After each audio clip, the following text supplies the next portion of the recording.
Hello and a very warm welcome to the Analyst dated 2nd May 2025 brought to you by Vajiram and Ravi, wherein we will be covering the 7 set of current affairs issues which have featured in today's newspaper. And the handout of this very discussion is available in the description below for your reference. Coming to the analysis section, firstly we will try to understand what all flaws are there in urban fire safety framework and how the government needs to address the same.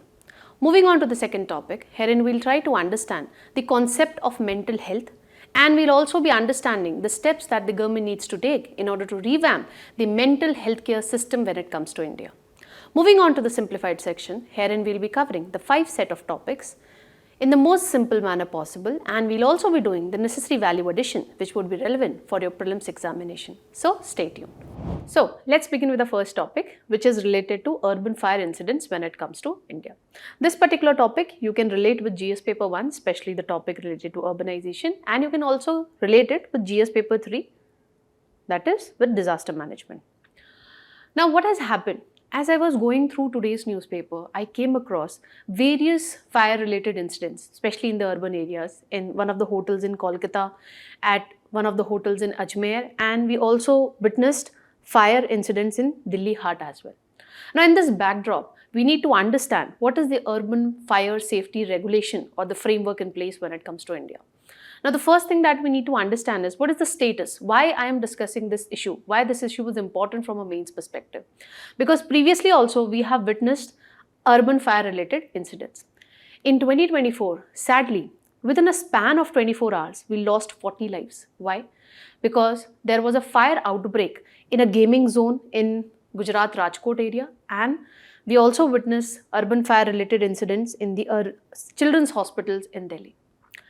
If you go by National Crime Record Bureau Accidental Deaths and Suicide in India report, in 2022, we have witnessed more than 7,000 fire incidents when it comes to India. And going back the report again of National Crime Record Bureau, Maharashtra and Gujarat, they account for a significant portion, that is approximately 30% of the country's fire-related deaths. And if you go by India Risk Survey 2018, India is placed at the 3rd position when it comes to fire-related incidents. Okay, the people whom we are losing because of these urban fire incidents. Now, the first thing that we need to understand with respect to this whole issue is, what is the existing fire safety standard and regulation which is in place?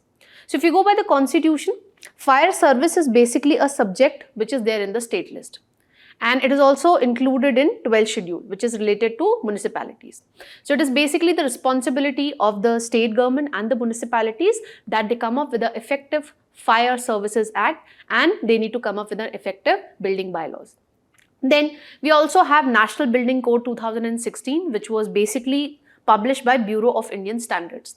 Now, part 4th of this building code basically deals with safety from fire. So if you go by this building code, it basically talks about segregating the residential buildings and the educational buildings. That means residential and educational buildings, they should not be near a industrial building, okay, because this industry might be using some hazardous chemicals, okay. So these kind of buildings, residential and educational buildings, they should be allowed to be constructed in a different zone. They should not be allowed to be constructed near an industrial building. Okay. And when you go by this National Building Code, it also talks about carrying out the fire safety audits. Then it also talks about putting in place mitigation strategies like the fire alarms, like the water sprinklers, etc. So state governments are basically expected to incorporate these provisions which are mentioned in National Building Code when they are coming up with their local building bylaws. Then we also have Modern Building Bylaw 2016, which was basically put in place by Ministry of Housing and Urban Affairs. And it acts as a guide for the states and the union territories. Again, based on this model building bylaws, the states and UTs are supposed to frame their respective building bylaws. Then we also have Life and Fire Safety Guidelines, which was put in place by Ministry of Health in 2020. It basically talks about that when it comes to fire safety audits, when it comes to residential building, coaching related building or industrial related building, this should be done by a third party so that there is no conflict of interest involved, okay. So that we can make sure that this third party has no connection with this person who is the owner of the building, okay. And this third party should instead of, along with doing this fire safety audit, it should also be looking into that whether a effective fire response plan has been put in place by this particular institution which owns that particular building, okay, or the schools or the industrial building, etc. So all the institutions, the residential societies, they need to come up with a fire response plan, and this needs to be audited by a third party. And we also have National Disaster Management Authority guidelines, okay, wherein it talks about that regularly mock drills needs to be carried out, so that whenever there is a fire outbreak, there should not be panic situation. And if you go by this guideline, it also talks about mitigation strategies, that okay, water sprinklers should be there, fire alarm should be there, there should be an emergency exit, okay. So while the institution would be carrying out mock drills, they need to tell the people that whenever there is a fire related incident, you are not allowed to use the elevators, you are supposed to go through this emergency exit route. And whenever there is a fire outbreak, you should not open the windows until unless you are sure of that, okay, when you will be opening the window, you can jump out of that. Because when you will be opening the window, the air would be coming and it would be fueling the fire further, okay. So the institutions, the schools, the colleges, the workplaces, they need to make aware the members, okay, with regard to these particular guidelines when it comes to fire safety, so that whenever there is a fire outbreak, we don't lose lives because of panic situation. Because when there would be panic situation, it could lead to loss of life because of stampede situation also, okay. So we need to make the workers, the school students, the college going students, all of them need to be made aware of these particular guidelines. Now, what all challenges we are witnessing? Even though we have some regulatory mechanism when it comes to fire safety, what are the challenges that we are witnessing? Why we are time and again witnessing urban fire related incidents? The first and the foremost reason is lack of uniformity when it comes to fire safety legislation across the state. Why it is so? Because we discussed about National Building Code. Although it is in place, but it is not mandatory for the states. Okay, it is up to the states that they have to incorporate the provisions mentioned under the National Building Code whenever they are coming up with their state specific building bylaws. And that is the reason we are witnessing a legislative vacuum when it comes to certain states like Rajasthan, Madhya Pradesh and Jharkhand. They have yet not enacted any legislation on fire safety. And this is the non-compliance when it comes to National Building Code only that we are witnessing time and again urban fire related incidents, okay, because there is a lack of separate fire escape staircases if you look at old buildings when it comes to Delhi and in congested urban areas, whereas when it comes to National Building Code, it had clearly stated that there needs to be an emergency exit also, but that is not put in place whenever the buildings are constructed. And there is also lack of fire safety audit, which the National Building Code also talks about. Then there is shortage of staff and proper firefighting equipments also when it comes to the firefighting stations. So according to the data in 2019, we had a shortage of around more than 5,000 fire stations, and we have a shortage of more than 5 lakh firefighting personals. Now, if we don't have enough number of firefighting personals, how we are going to effectively manage when there would be a fire outbreak? And when there are less number of fire stations, that means if a fire is, fire incident is there in the urban areas and fire stations are situated far away, so it would take more time for the fire operators to effectively manage this urban fire, okay. So that is the reason we need to increase the outreach when it comes to fire stations also, and we need to increase the firefighting personnel as well. Then there is lack of fire mitigation technologies. As I told you, National Building Code basically talks about that we need to put in place mitigation strategy. You need to have the water sprays, okay. We need to have a sprinkler system. All these can help us in proactively dealing with the fire related incidents. Okay, but this is lacking, and this was one of the major reasons why we lost huge number of lives in 2011 when fire outbreak was witnessed in MRI hospital in Kolkata. Then another issue is because of the unplanned urbanization. We have high population density in urban areas, and because of poor urban planning, what happens is, if you look at lanes in Delhi, if from one side a motorcycle is coming and from this side if a person is coming, when they are moving in opposite direction, because of this only, it becomes very congested when it comes to that particular lane.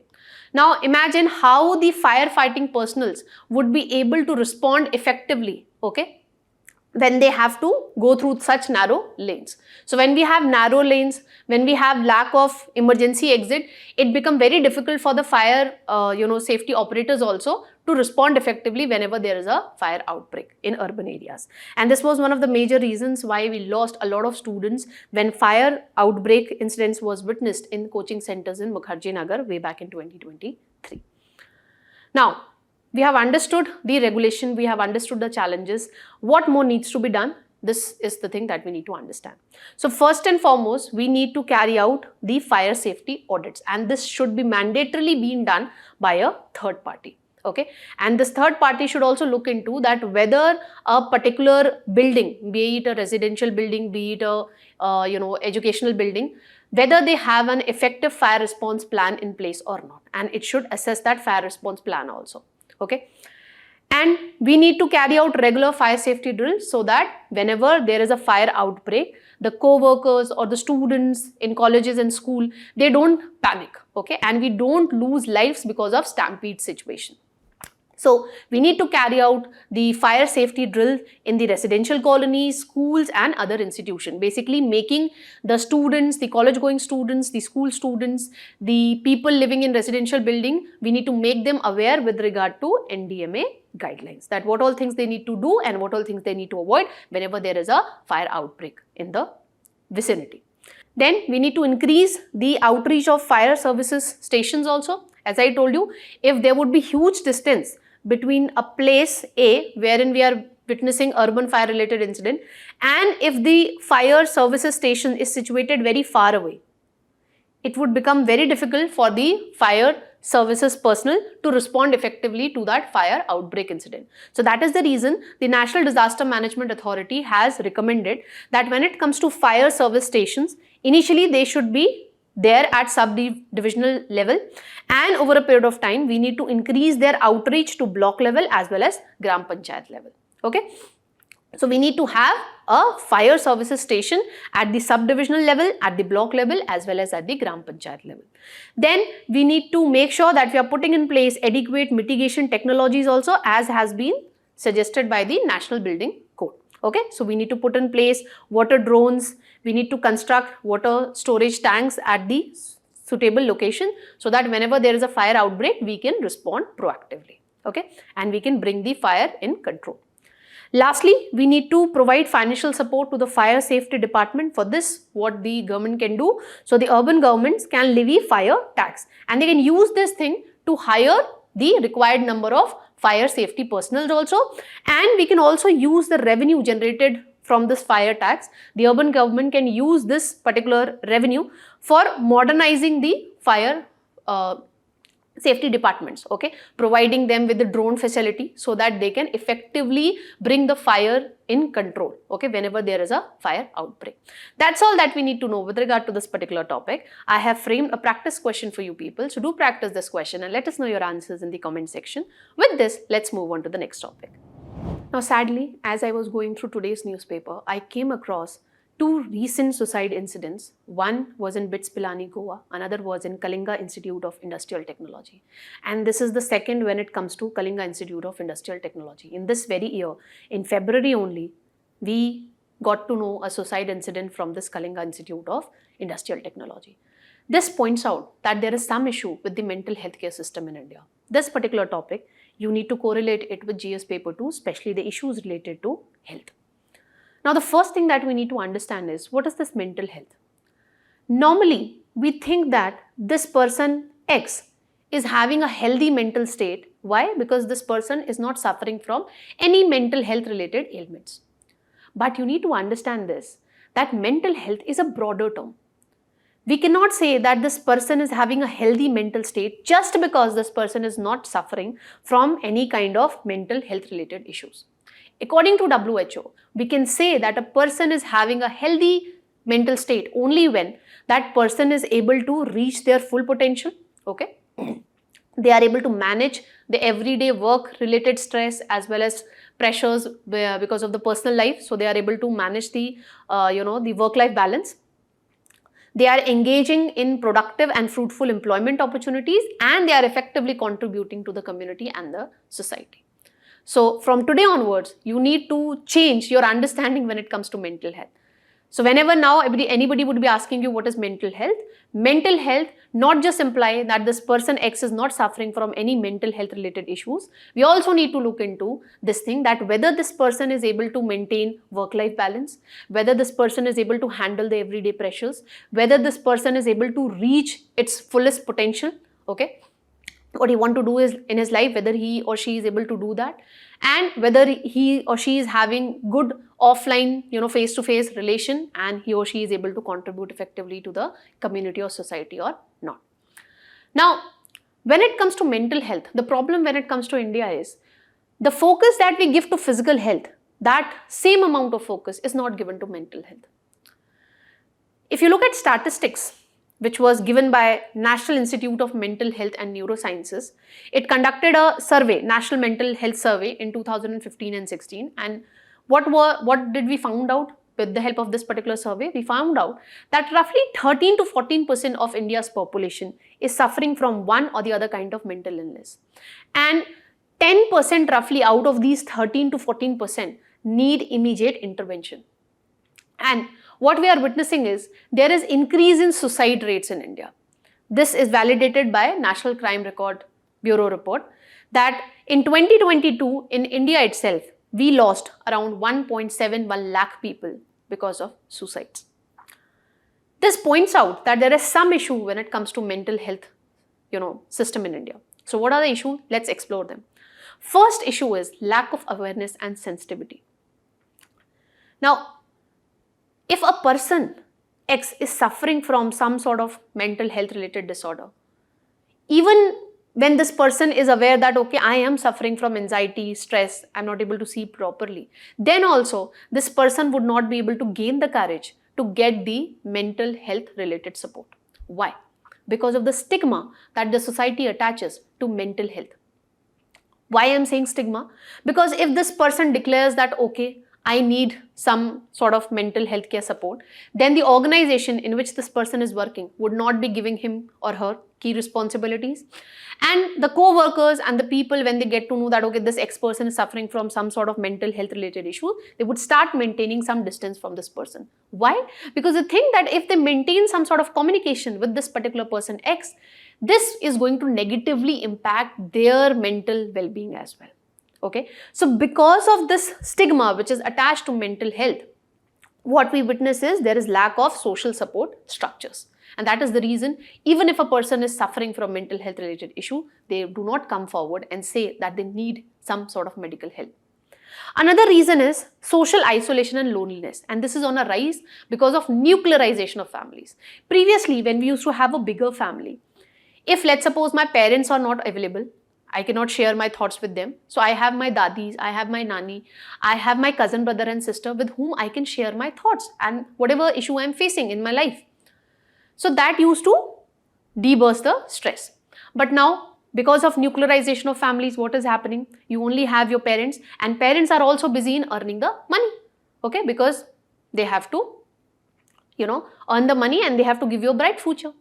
But they are busy in earning the money, they are not able to give you time so that you can share with them whatever issues you are facing when it comes to school, colleges or your work life also. And this is the reason that we are witnessing rise in loneliness and ultimately we are witnessing rise in suicide rates. Another reason of the same is digitalization age.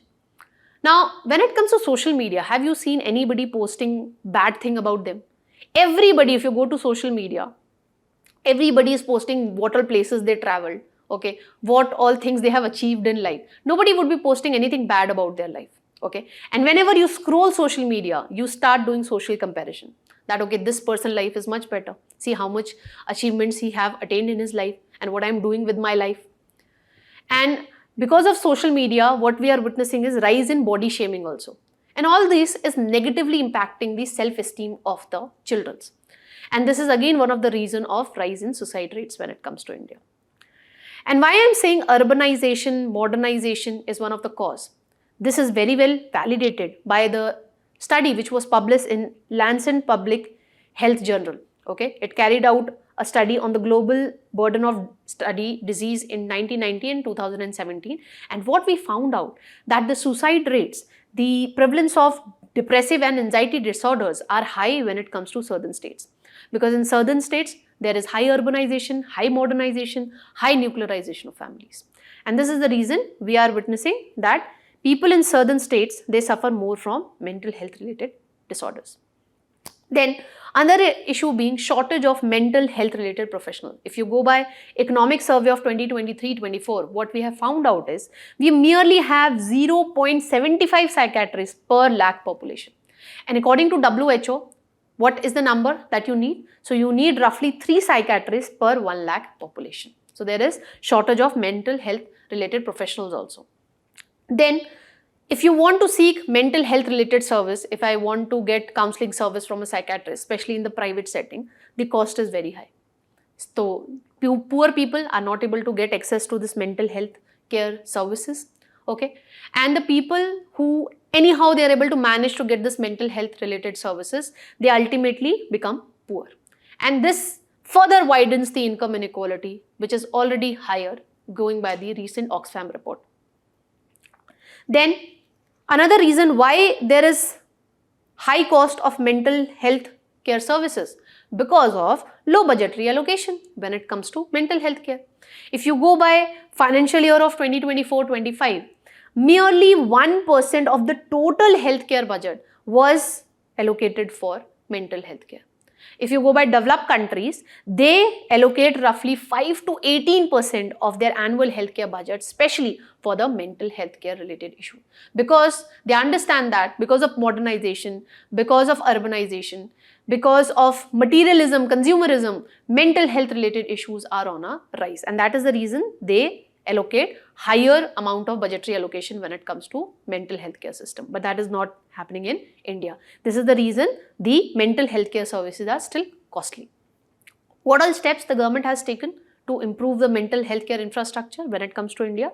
So we have Mental Health Care Act 2017, which clearly states that if a particular institution is funded by the government, then if I am suffering from any mental health care related issue, I have a right to access this mental health care related services. And this particular act did a very remarkable thing. It decriminalized committing suicide.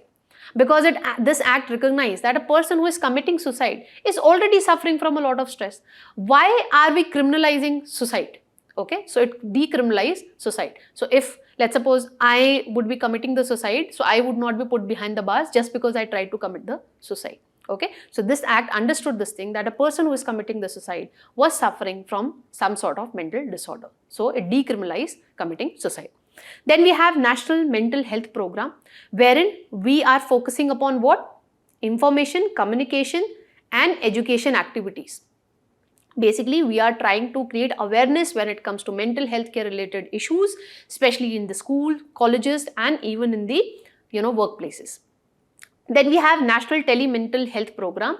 So we have Kiran, which is 24/7 toll-free helpline. Any person who is suffering from some sort of anxiety, depression, etc., they can seek the counseling services by, dialing on this Kiran, helpline number that is there. Then we have Manodarpan, which is specifically looking into healthcare related issues when it comes to children. So it is providing healthcare related counseling services, especially catering to the children's.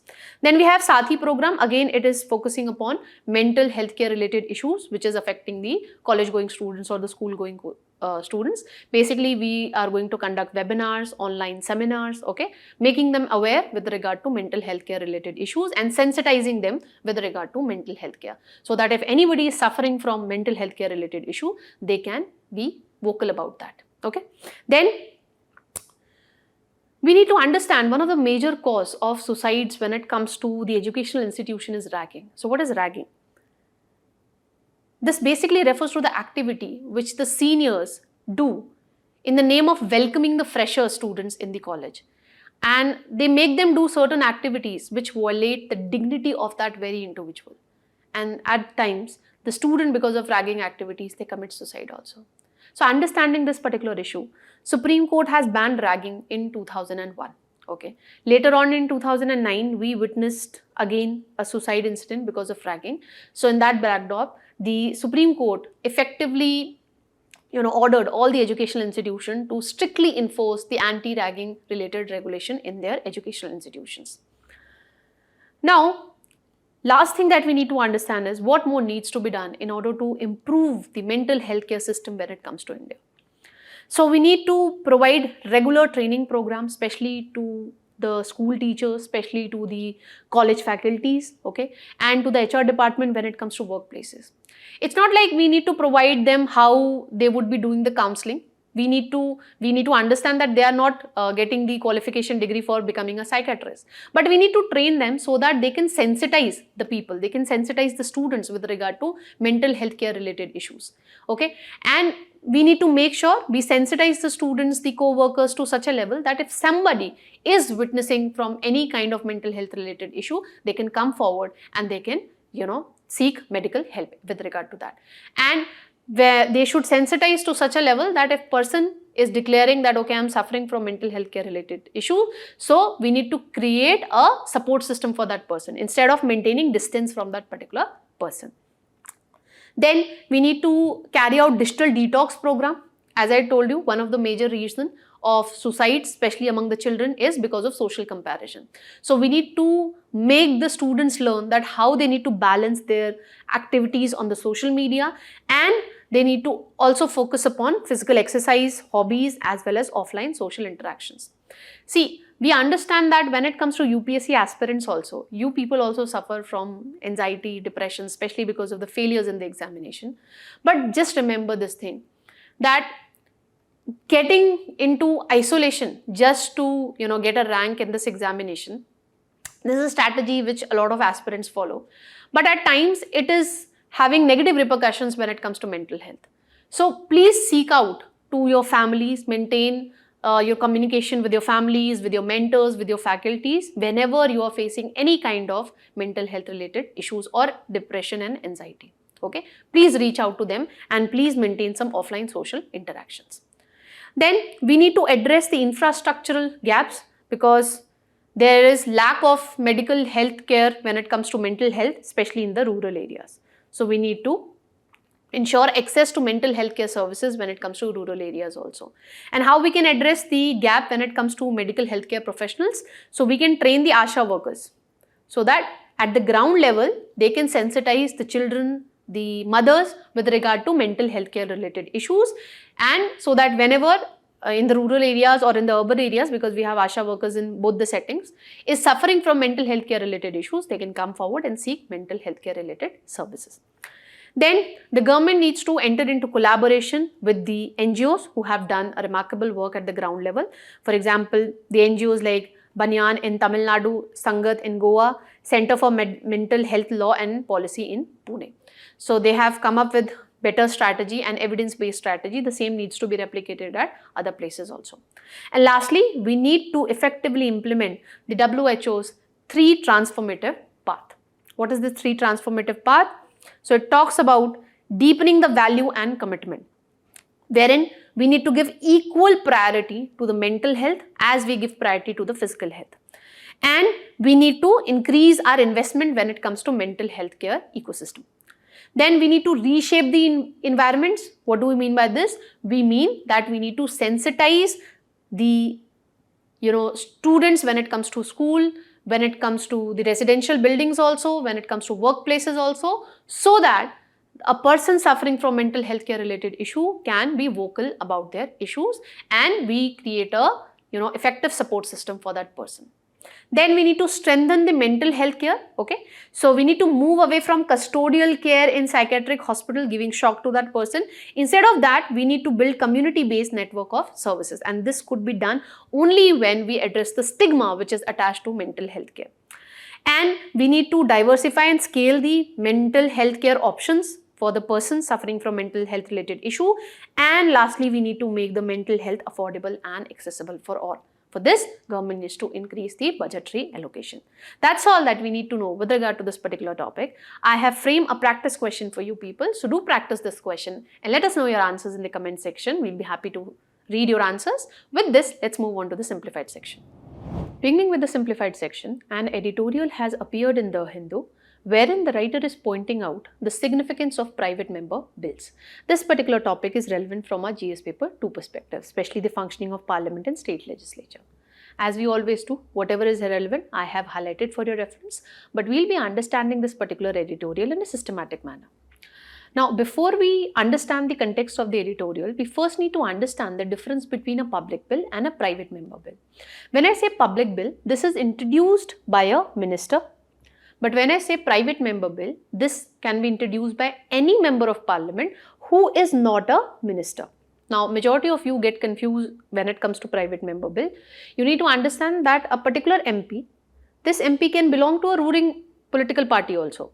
But if this MP is not a minister and if this MP is introducing a bill, then that bill would be referred to be as private member bill. But a bill which is introduced by a minister, that is what we refer to be as public bill. Now, the public bill basically reflects the views or the policies of the ruling government, whereas the private member bill, usually it reflects the stand of the opposition political party on important public matters. Then when it comes to public bill, there is higher chance that it would be approved by the parliament because the government has the requisite majority in the house. But when you talk about private member bill, there are lesser chance that it would be approved by the parliament. Okay. Then if a public member bill is getting rejected, then we need to look into that whether the ruling government actually have the majority in the house or not. You need to understand this. If a public bill is getting rejected, this would not automatically lead to the resignation of the Council of Minister. Okay. But if a public bill is getting rejected, this implies that we need to check whether the ruling party is having the requisite majority at the floor of the house or not. But when it comes to private bill, it would be having no implication. Okay, if a private member bill is getting rejected at the floor of the house, we don't need to check that whether the government enjoys the requisite majority or not. Then when it comes to public bill, in order to introduce a public bill, you need to give a notice prior 7 days. Okay, but when it comes to introduction of private member bill, it requires a 1 month prior notice. When it comes to public bill, it is basically drafted by the concerned department in consultation with the law department. But when it comes to private member bill, this needs to be drafted by the MP concerned, okay, who is introducing that particular bill. And when it comes to private member bill, the discussions with regard to private member bill, they usually take place on Friday. Okay, rest of the days are basically allocated for discussions on public bill. Now, let's understand the editorial. The editorial is pointing out that even though the Honorable Vice President of India has described when it comes to private member bill as far-sighted, forward-looking and a gold mine for India's legislative landscape. But then also, what is the trend when it comes to private member bills? We have merely passed only 14 private member bills since independence. And this is something that we have done pre-1970. After 1970, we have not passed any private member bills. If you look at 17th Lok Sabha, more than 700 private member bills were introduced in Lok Sabha. More than 700 bills were also introduced in Rajya Sabha, but none of them were passed. Then when you talk about 18th Lok Sabha, during the budget session, 64 private member bills were introduced in Lok Sabha, but not a single one was discussed. Why it is so? Right now I discussed that when it comes to private member bills, it needs to be discussed at the floor of the House on Friday. But what we are witnessing is the government is actually using the Friday day, okay, for doing the discussion with regard to the government related bills. For example, discussion on the constitution, then the discussion on union budget. It was only for one Friday in the Lok Sabha that we had a discussion with regard to private member bill. And this is the same story when you look at Rajya Sabha. You can look into the data. What is the reason? Reason being frequent disruption and adjournment of the House. And because of this, the House is left with less amount of time within which it has to transact the public bill. So that is the reason the government and the presiding officers, they prioritize the government bills. Okay, and that is the reason the Friday, which should be allocated for discussion when it comes to private member bills, that is also not happening, because Friday is also being consumed for discussing the public bills. Now, the writer is pointing out the significance of private member bills. Why these private member bills are important? First and foremost, because of the anti-defection law, we are all aware of this thing, that because of this anti-defection law, the MPs cannot go against their party line. Okay, they cannot go against their party legislative agenda. So according to the writer, it is the private member bills which enable the MP to go across party lines and suggest some constructive policy alternatives. This you can very well understand by looking into this very example which was given in the editorial itself, how the BJP party MP Gopal Chinnaya Shetty introduced a bill calling for free medical and healthcare facilities, especially for the senior citizens in all the government and private hospitals. So it is the private member bills which enable the MPs to be vocal about the concerns which their constituencies are witnessing. Okay, that enable them to come up with a constructive policy alternative also. This enables them that MPs are not just acting as a mere delegate of their party, rather they can serve as a true representative of the voters who has actually elected that particular MP. Then the writer has further pointed out that how the private member bills can be a vehicle for forward-looking and unconventional ideas. So in this regard, the writer has basically referred to Right to Disconnect Bill, which was introduced by Supriya Sule, who is a NCP MP in Lok Sabha.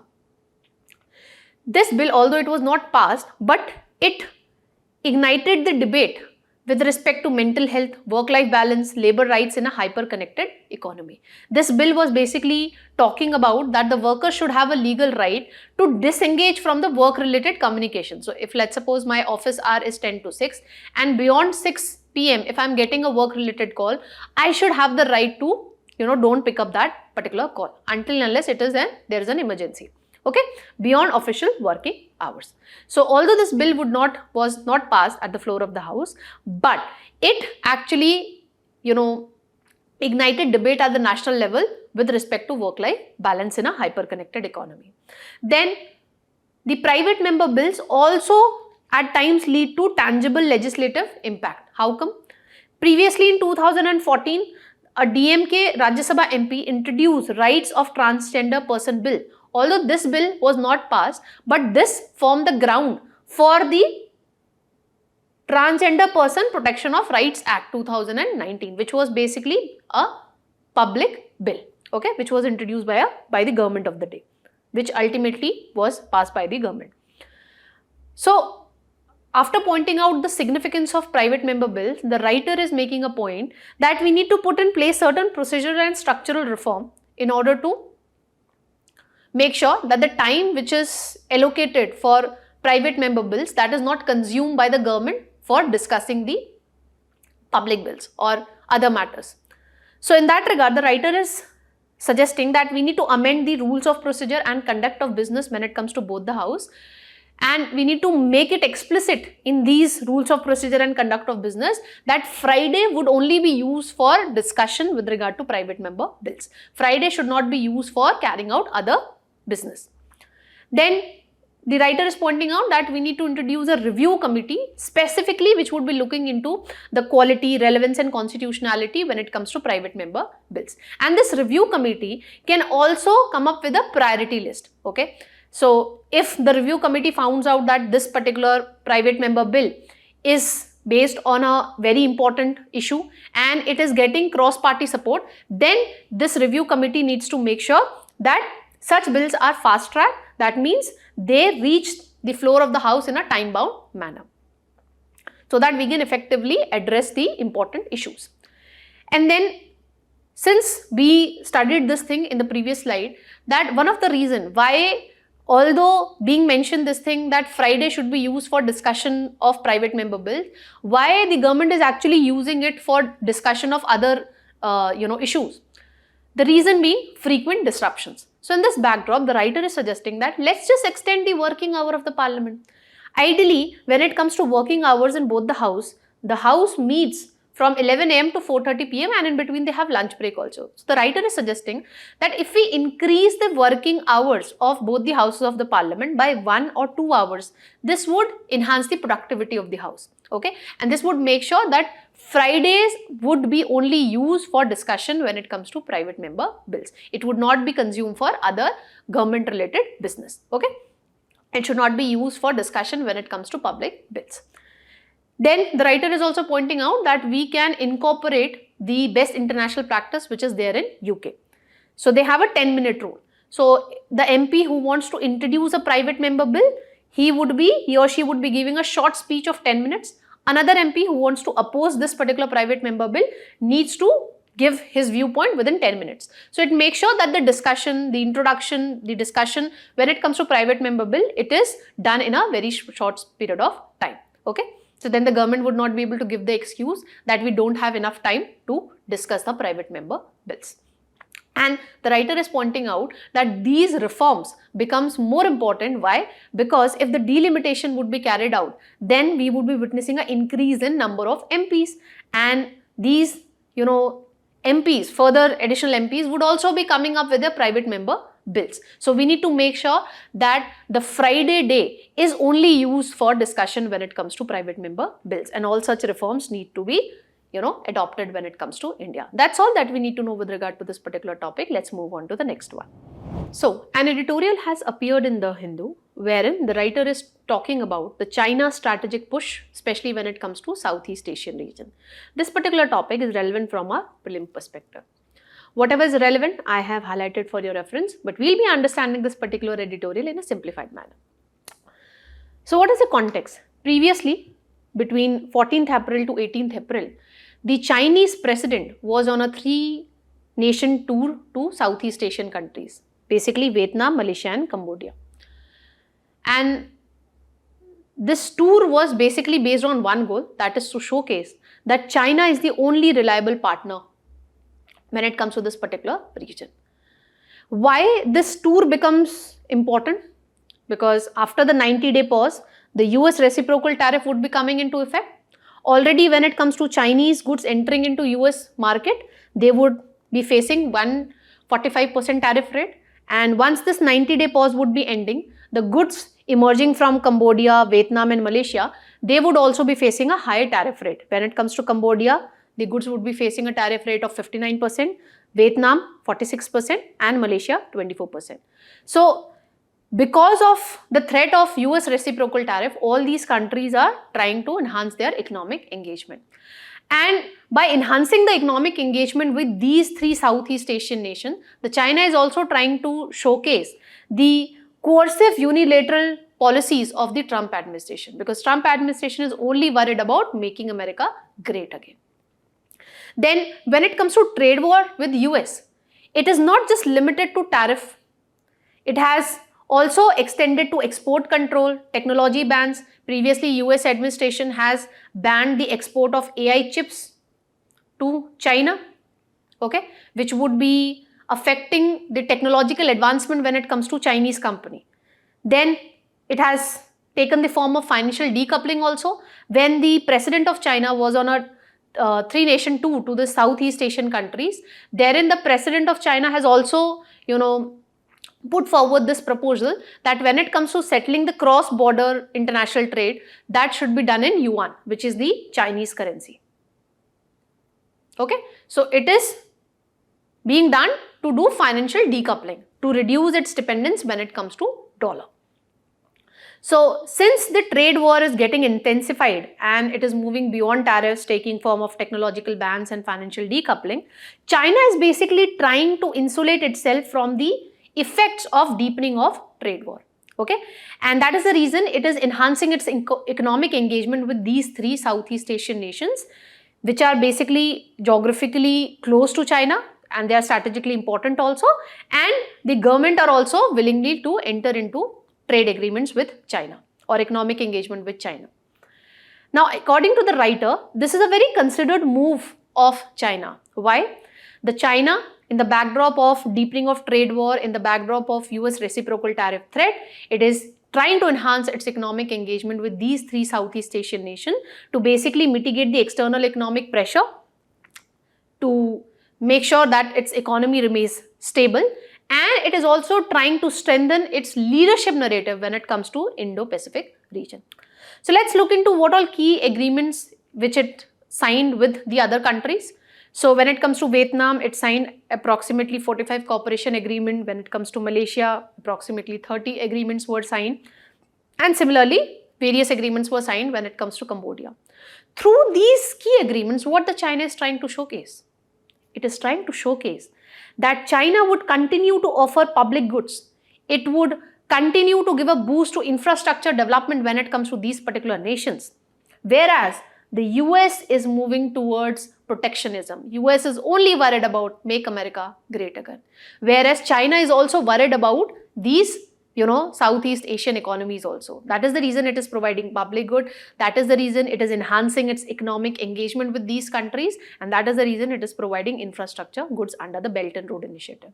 So the writer is pointing out towards the larger picture behind this move of China. According to the writer, this particular tour, done by the Chinese president is related with the ideological and normative competition which is going on between China and USA. So through this three-nation tour, the Chinese government is trying to showcase that China basically follows the model of non-interference and it is ready to enhance its economic engagement. Whereas when you talk about USA, it is only worried about make America great again. And the Trump administration has given this 90-day pause when it comes to giving effect to reciprocal tariff just to get some time within which it can sign or crack the trade deals with the countries and on the terms which are in favor of USA. And this is the reason USA has still not been able to crack a trade deal with the Japan as well as India, who were incentivized, who were ready to sign a trade deal with USA, because US administration is only worried about US economy's interest. Whereas China is showcasing that it is ready for economic engagement and it does not believe in interfering with the domestic economy. Then by giving boost to infrastructure development through Belt and Road Initiative, by enhancing its cultural link with these Southeast Asian countries, it is trying to use the soft power. Soft power basically means without making use of military, you are using your economic connections, cultural linkages, giving boost to infrastructure development, etc. to strengthen your influence when it comes to a particular region. But when it comes to USA, USA is majorly emphasizing on securing security partnership in form of AUKUS, in form of Quad. And through this security partnership, it is trying to sideline China. But whereas China, it is focusing upon its economic diplomacy, providing infrastructure goods, entering into digital collaboration, enhancing economic engagement, trade with the different economies. So by using its economic diplomacy, China is trying to emerge as a leader when it comes to this particular region. And it is trying to give a signal to the global south that China would be there for them and they can lean on the China. That means they can increase their economic engagement when it comes to China. As they are facing the threat of reciprocal tariff when it comes to USA. Going further, the writer has pointed out that when you look at Indo-Pacific Economic Framework for Prosperity, which is basically a US-backed initiative, it lacks the market access incentives, and that is the reason China is making use of its economic diplomacy. Because on the economic front, US-backed initiatives are not performing well. US has majorly focused upon security partnership. But whereas when it comes to China, it is making use of its economic diplomacy to strengthen its leadership position when it comes to this global south and when it comes to the Southeast Asia region also. And all these moves is making it difficult for the US and the Western nation to sideline China economically. Because through this move, China is trying to present itself as an indispensable economic partner. That's all that we need to know with regard to this particular topic. Let's move on to the next topic. Now recently, the Punjab government has stopped the water supply to Delhi region. This particular topic is relevant from a prelims perspective. Now what has happened? The dispute between the government of Punjab and Haryana, that has got intensified. Why? Because the Punjab government has stopped the water supply to Delhi, okay, with respect to Bhakra Nangal Dam. The Chief Minister of Punjab has stated that Punjab does not have surplus water to share with anyone. And since the Punjab government has stopped the water supply from this Bhakra Nangal Dam, the Delhi government has alleged that the Punjab government is depriving the Delhi citizens of its rightful share, and through this it is trying to create an artificial water crisis in the city. Now, the first thing that we need to understand with regard to this particular article is, what is this water crisis? So, water crisis is a situation that you will be witnessing if you lack access to safe, clean drinking water. And if you go by World Bank definition, it defines water scarcity as a condition when the annual per capita availability of safe drinking water is less than 1000 cubic meter. Already, Bangalore is facing, water crisis situation, and it is looming a threat of 0 day. 0 day, it is a hypothetical day wherein the public authorities would not be able to supply enough amount of water to the Bangalore city. Okay, so a day would come wherein you will not be able to get tap water when it comes to Bangalore city.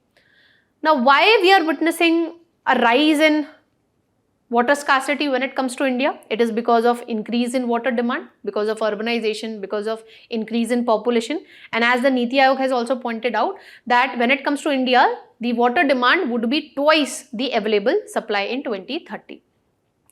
So this points out that we need to use the water efficiently. We need to recycle and reuse the grey water as well. Then another reason is we are cultivating water guzzling crops, especially in the state of Punjab and Haryana. Then there is encroachment on natural water bodies. Yesterday only there was an article pointing out that how the encroachment on Vembanad Lake, which is situated in Kerala, this has led to a reduction in its surface area by 27%, and not just its surface area has got reduced, the depth of Vembanad Lake has also gone down. So this is going to further amplify the water scarcity situations in India. Then because of climate change, because of erratic monsoon also, the water levels in different rivers is reduced. And that is the reason this year the Bhakra Byas Management Board has advised the member states so that they project their water demands cautiously, citing the low water storage level because of erratic monsoon. Then there are issues with water governance also. The state government also have power to come up with laws regulating the water supply. The central government also have power to regulate the interstate water rivers and river valleys. So when it comes to India, we have a fragmented water governance system. We have different commission to look into the issues related to surface water. We have different commission to look into the issues related to groundwater. So because of this fragmented water governance system in India, we are not able to ensure effective management and utilization of water when it comes to India. Now let's just look into constitutional provision. So if you go by entry 17 in the state list, the state government has the power to make laws with regard to water supply, irrigation, canal, drainage, embankment, etc. And if you go by entry 56 of the union list, central government has the power to look into the regulation and development of interstate river and river valleys. Article 262 of the Indian Constitution give the powers to the Parliament that it can come up with a law for adjudication of any dispute which is related to use, distribution and control of interstate river and river valleys. And the Parliament can also state it with the help of law that neither the Supreme Court nor any court would be having the jurisdiction with respect to the dispute or complaint which is being looked into by a interstate river water tribunal, or with regard to this interstate river water dispute. Okay, so the Parliament can by law state that neither the Supreme Court nor any court would be able to exercise jurisdiction with respect to these matters which are related to interstate water dispute. Now, by exercising the power under Article 262, the Parliament has enacted two acts. One is the River Board Act, which is there for effective regulation and development of interstate river and river valleys. So, based on the request of the state government, the Government of India can establish boards for interstate river and river valleys. Then we have Interstate River Water Dispute Act of 1956. Again, if there is a dispute between two or more states with regard to an interstate river or a river valley. So in that regard, union government can set up a ad hoc tribunal, okay, to resolve this particular issue. And the decision of the tribunal would be final and binding. Because remember, according to Article 262, the Parliament by law can provide that neither the Supreme Court nor any other court can exercise jurisdiction with regard to matters related to interstate river water dispute. Okay. That's all that we need to know with regard to this particular topic. Let's move on to the next one. Now, in the backdrop of terror attack, India is taking all the efforts to put Pakistan again on the FATF grey list. This particular topic is relevant from our prelims perspective.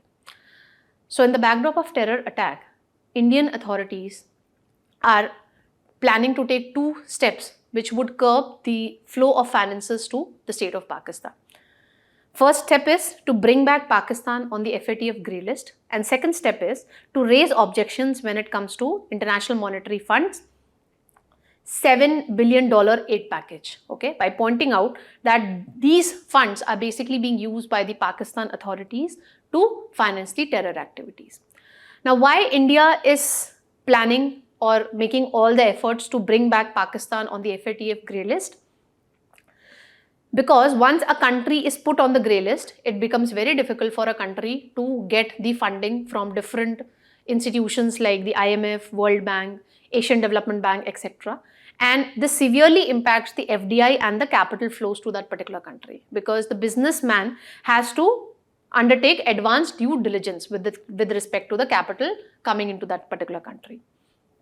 Now, when it comes to our prelims, we need to know certain pointers with regard to Financial Action Task Force. So this particular body was established in 1989 by the G7 group of countries. A summit was held in Paris. This entity had its headquarters in Paris, France, and currently it has 38 members. But you need to make note of this particular point. I am saying 38 member countries. This includes Russia also. But on 24th February 2023, FATF has currently suspended the membership of Russia. Why? In the backdrop of Russia-Ukraine war. When it comes to India, yes, it is a member since 2010. With regard to Pakistan, you need to make note of this particular fact that Pakistan is not a member of FATF, but it is a member of Asia Pacific Group on Money Laundering. Now, what is the mandate of this particular body? So, initially it was put in place to combat money laundering. Then in the backdrop of 9/11 attacks on USA, the mandate of this body was increased in 2001. So now, apart from combating money laundering, it also needs to combat terror financing. And in 2012, further we enhanced its mandate. So now it also needs to take efforts to counter the proliferation of weapons of mass destruction. Now, what is this grey and black list when it comes to FATF? So this FATF plenary, which takes the decision that which country should be put in grey list and black list, this body meets thrice in a particular year, basically February, June and October usually. And it looks into the mutual evaluation reports of different countries. Mutual evaluation reports, under this basically one country would be evaluating the measures taken by another country when it comes to combating money laundering, combating terror financing and combating, proliferation of weapons of mass destruction. So based on this mutual evaluation reports, the FATF plenary would be taking a decision that whether a particular country should be put on grey list or black list. So if there are major deficiency when it comes to terror financing, when it comes to money laundering, then a particular country would be put on grey list. Okay, grey list basically refers to jurisdiction under increased monitoring. So for certain time period, FATF would be giving some recommendation to this particular country, and if the country which is there in the grey list, if they fail to go with the recommendation given by the FATF when it comes to combating money laundering, combating terror financing, then ultimately in future that particular country would be put in the blacklist. What is blacklist? This basically refers to high risk jurisdiction countries. Currently, we have Iran, North Korea and Myanmar which are there in the blacklist. So blacklist countries are basically the non-cooperative countries, okay, which have not taken due actions to combat money laundering, to combat terror financing, and we are witnessing proliferation of weapons of mass destruction when it comes to these particular countries. Now, what are the consequences once a particular country is put on FATF blacklist? As I have told you previously, it would become difficult for that country to get financial aid, especially from IMF, World Bank, Asian Development Bank, etc. And this negatively impacts the FDI, okay, coming into that particular country, because the businessman had to be more, diligent and more vigilant when it comes to the capital coming into that particular country. So they face a number of international economic and financial restrictions. So when you talk about Pakistan, previously in 2018, it was there in the grey list, but after 4 years, it was removed from the grey list in 2022. And in the backdrop of terror attack, now again India is making a demand that Pakistan should again be put on the grey list. That's all that we need to know with regard to this particular topic. Let's move on to the next topic. Now, today the Honorable Prime Minister Narendra Modi is going to dedicate the Vizhinjam Port to the nation. This particular topic is relevant from a prelim perspective. Now, when you talk about this port, this is an all-weather port, and according to Prime Minister, this would be a hub for India's maritime transshipment.